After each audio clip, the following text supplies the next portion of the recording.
Comme ça que tu les as avec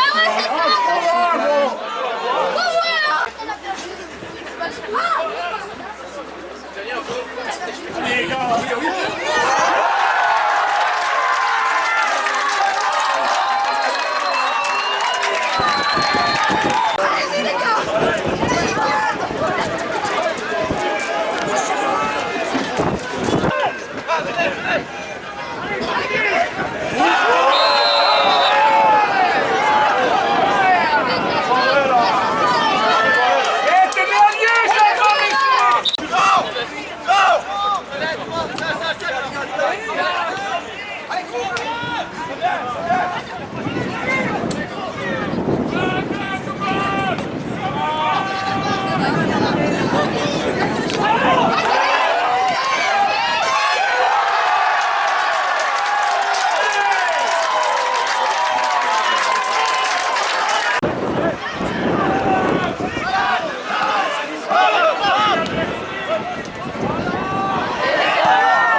Petit mot, Bernard, sur Jean-Marie Hannay. C'était le début de ta carrière, la fin de la sienne. Il est décédé hier. Un petit mot sur lui? Tout d'abord, j'ai appris la nouvelle via les réseaux sociaux hier. Oui, je présente mes condoléances à sa famille, bien entendu. Et oui, j'ai côtoyé Jean-Marie, je pense d'abord en tant que gamin, quand j'étais dans les vestiaires, où j'avais l'occasion de le côtoyer assez souvent. Et puis quand j'ai commencé ma carrière, lui était à la fin de la sienne. Donc voilà, c'était un joueur, je veux dire, fidèle rouge et bleu, avec un grand cœur, assez sec en tant que joueur. Mais voilà, c'est triste. Je savais qu'il était malade depuis quelques années. Malheureusement, il nous a quittés hier. Alors maintenant, c'est triste aussi cette défaite 3-2 ici à Tamine, alors qu'on mène 0-2 à la mi-temps, qu'on a le vent avec soi en seconde mi-temps. C'est incompréhensible. Oui, bien sûr. Je crois que tout était dans nos mains pour pouvoir repartir aujourd'hui avec la qualification. Quand on mène 0-2 à la mi-temps, oui, et aussi qu'on a la pluie du vent en seconde période, on doit pouvoir gérer les événements et être beaucoup plus intelligent en possession du ballon. Et puis quelques pertes de balles et des mauvais positionnements qui s'enchaînent et qui font que Tamil nous met 3 buts assez rapidement, coup sur coup. Et après, comme toujours, on court après le résultat et on ne parvient pas à réinverser la tendance. Donc voilà, je vais dire c'est une bonne leçon pour la préparation du début du championnat. Alors à la Betagno, bon, on mène 0-2 si à termine à la mi-temps, on est battu 3-2, on prend 10 buts, 3 buts en 10 minutes. Qu'est-ce qui s'est passé? C'est incompréhensible. C'est un résumé un petit peu déjà de la première mi-temps, un peu de suffisance dans le chef de mes joueurs. Première mi-temps, on avait bien géré cette première mi-temps sans faire un grand match, en mettant 2 beaux buts. Bon, après ça, ils se sont peut-être cru plus beaux que ce qu'ils étaient. Et puis voilà, quoi. On a commencé le match en mode mineur en deuxième mi-temps, en contrôlant, en se disant qu'à 0-2 c'était fait. Et puis une fois qu'on a pris le premier but, le château de cartes s'est un peu écroulé en faisant un peu du n'importe quoi, avec une désorganisation suite à la blessure de Tom de Thiers. Donc voilà, maintenant il faut retirer les conséquences d'un match pareil. C'est sûr que c'est désolant d'être éliminé à ce tour-ci, mais le plus important, ça reste de toute façon le championnat, en sachant qu'il y a encore plusieurs joueurs sur la touche qui vont recommencer cette semaine-ci.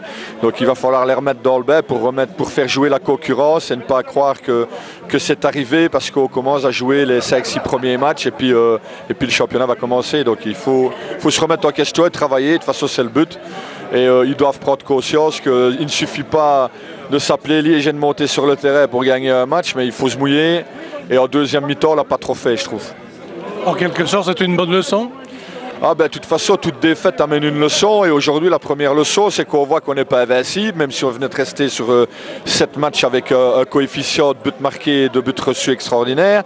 Voilà, maintenant on a joué un adversaire de notre série, on a été battu 2-3. Bon, je ne pense pas non plus que ça reflète l'ensemble du match, parce que un match nul aurait été plus que mérité, voire même une victoire de Liège. Mais voilà, il faut prendre ça comme ça. C'est un premier avertissement pour le début de championnat, le 24 août. Il va falloir trouver un match amical ou des matchs amicaux d'ici dimanche? Je pense qu'il y a plein d'équipes qui vont être éliminées comme nous ce week-end-ci, donc on trouvera bien un match pour le week-end prochain. Et j'espère aussi trouver un match pour mercredi en semaine pour pouvoir faire tourner l'effectif et faire jouer les joueurs qui sont en manque de rythme.